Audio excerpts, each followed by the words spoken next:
Magandang araw mga Perkoy, sana ay nasa mabuti kayong kalagayan ngayon. Hito na naman ako magbibigay ng mixing komento at reaction tungkol sa update ng Barangay Ginebra San Miguel. Malaking problema ngayon kung bakit natalo sa semis ang Barangay Ginebra ng season na ito. Usap-usapan ngayon na may malaking pagbabagong magaganap sa team na ito, buhat sa mga player at maging sa mga coaching staff nito. Hito na nga mga Perkoy, confirm na papakawalan na ng Ginebra ang player na ito, sapagkat ngayon ng season na ito, di na masyadong productive ang kanyang laro. Marami na siyang mga laro na nasasayang, maging sa mga turnover marami-rami na din. Kung tutuusin nga, malaki nga ang pasahod ng SMC team, at noon na din itong company nato pag di ka na productive ay bibitawan ka talaga tulad ng mga naunang malalakas na player. Si Pringle nga pala ang tinutukoy ko dito, ito isa pa sa nakakalungkot at nakakaiyak na katotohanan. Dala na rin ng katandaan, sa mga injury, at dagok sa buhay.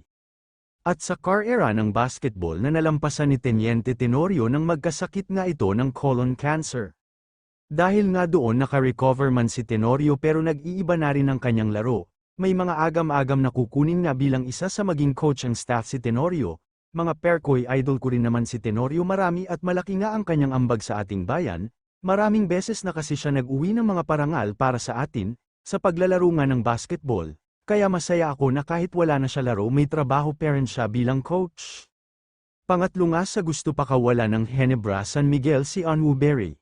Simula nga ng laro nito sa playoffs, mahusay din naman ito maglaro sa ilalim kahit di gaano matangkad, pero simula ng maglaro sa semis at syempre galing din ito sa injury, kaya nag-iba din ang kanyang nilalaro, nawala sa kanya ang kanyang angas at kumpiyansa sa sarili.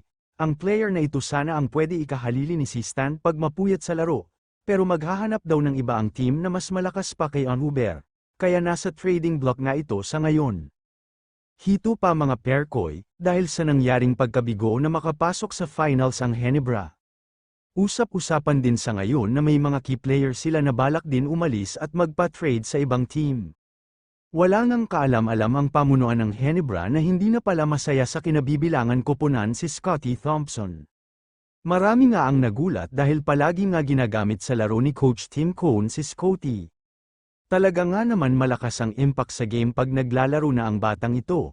Ayon sa insider natin sa loob, pinakiusapan nga siya sa MVP company at hihigitin ang kanyang offer na sahod sa SMC, dependinada ang kalalabasan sa pag-uusap ng magkabilang team. Dahil meron pa nga itong existing contract sa Ginebra San Miguel, mabait nga naman itong si Scotty, kaya alam natin, na pag-iisipan talaga niya ito ng mabuti kung ano ang mas pabor sa kanya.